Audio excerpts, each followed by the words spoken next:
day, dear students. That I'm a teacher of Florida State University, Faculty of Foreign Languages. For today, we have the phonetics, and one of the most important themes of the phonetics it is the strong and weak forms of the words. Let's see that what is a strong and what is a weak form of the words, and how it is important to use in your everyday speech, not only to use, but to understand its meanings. Okay.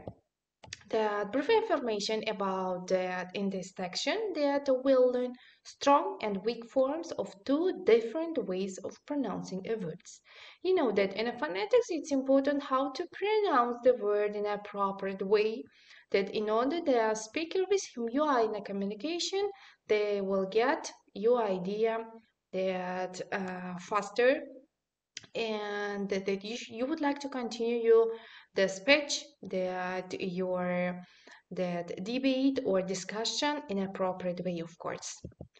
Okay, that many common English words have two or more pronunciations in speech, depending on their positions in a sentence. They are a strong form, one or more weak forms. These words include form words and the following pronouns: the personal, possessive, relative, and the indefinite pronouns like some, denoting indefinite quantity. The indefinite quantity, of course. The strong form of a word is used when the word is said in isolation or in a connected speech in which the word should be stressed. Okay, what is a strong form? When your word is isolated, they're stressed, of course. It's also used in certain cases where the word is unstressed position.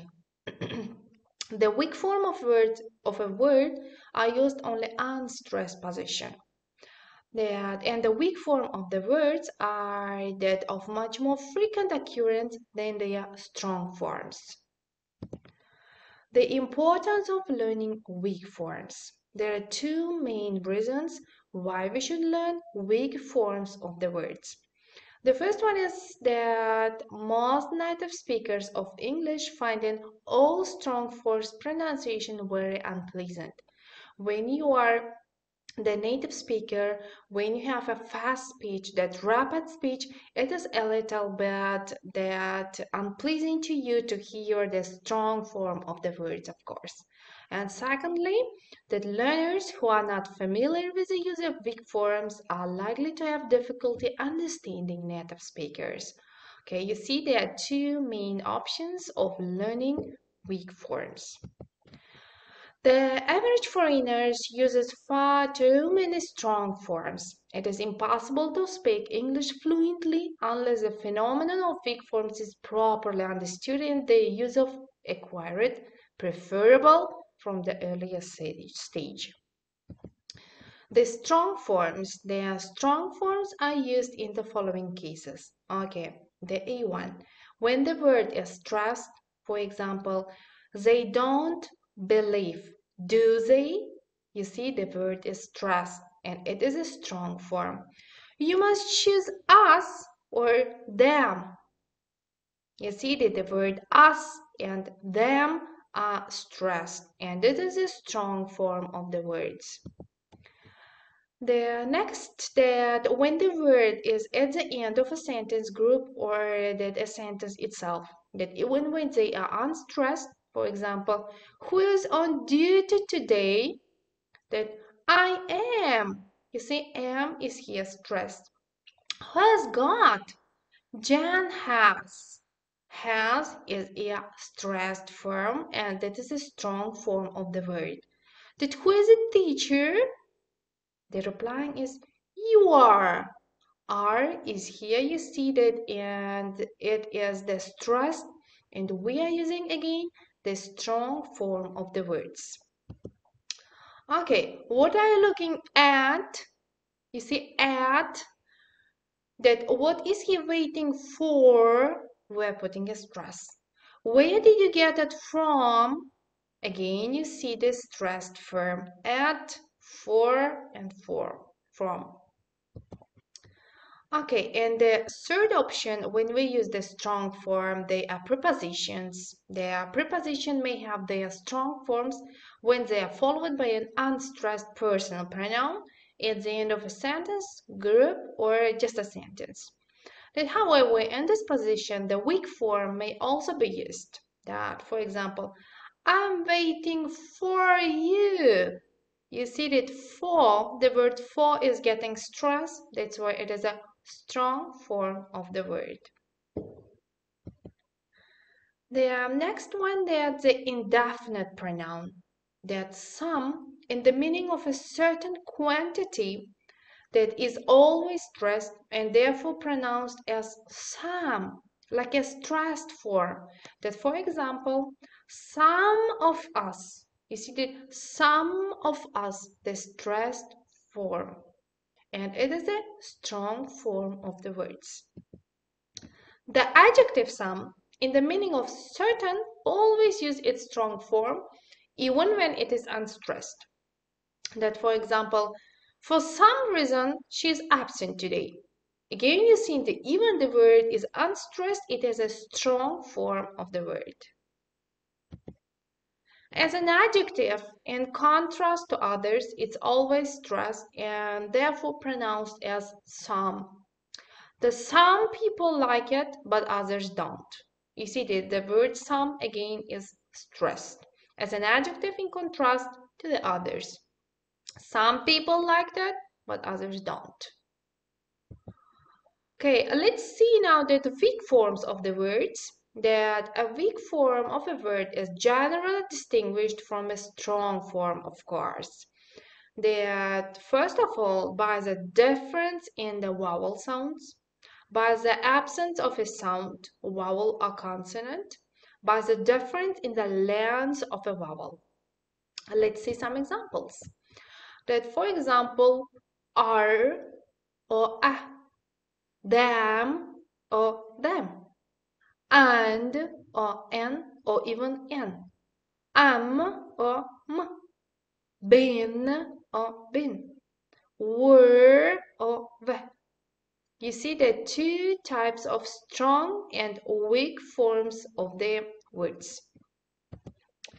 That very often the weak form has a in it, whereas the strong form contains some other vowels.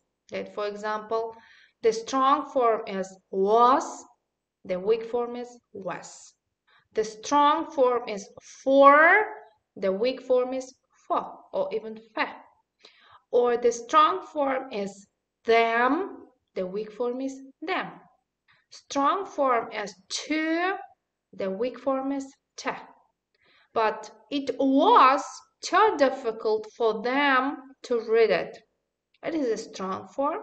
When we are going to speak in a fast, rapid speech, we say that it was. Yeah, it was too difficult for them to read.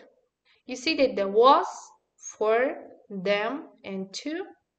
They are not just two important words. That's why we can use the weakened form of these words. It was too difficult for them to read. There are three main words. They are it, difficult, and read. That's why we should use the strong form of these words. Okay, that a few words with a long E in the form that the strong form have a weak form, even like a E. The or the, that, but the other end. You see, the other end. Let's do some exercise that now I'm going to read in a strong form, then we'll read it in a weak form, of course. Ladies and gentlemen, I have some good news and some bad news. The first, the good news. The dive that you just watched in Olympic diving event was the winning dive. Now, the bad news. The swimming pool was empty. You see it how it is interesting to read. Let's read it in a weekend form. Ladies and gentlemen, you see we are using the weekend form. Ladies and gentlemen, I have some good news and I have some bad news. That first, the good news. The dive that you just watched an Olympic diving event with a winning dive. Now, the bad news. The swimming pool was empty. You see how many words we are using in a weakened form. Just we are trying to miss them, but it is not the missing itself, just we are using the weakened form of these words as a fluent speakers, as a fast speakers. Let's compare them. I saw them, not you. Or I don't like them. Yes, I can. I can tell you an interesting story. I have obeyed you, I swear. Have you met my wife? Yes, I have left. You see that where you can see the strong form and where the weakened form. Of course, that I of them, not you, it is a weakened form. I don't like them, it is a strong form. Yes, I can, it is a strong form. I can tell you an interesting story. It is the weakened form. That I have obeyed you, I swear. Have you met my wife? That here you can see the strong form and they have left. You see that here you can see the weakened form. Where are you going to? We again stressing. I'm going to London. That here you can see the weakened form. Who are you waiting for? Here again you see the strong form. I'm waiting for John. You see that for John, it is a weakened form. Are you taking me for a fool? The strong form. They are trying to help. They are weakened form. Okay, we have one more job, like a homework.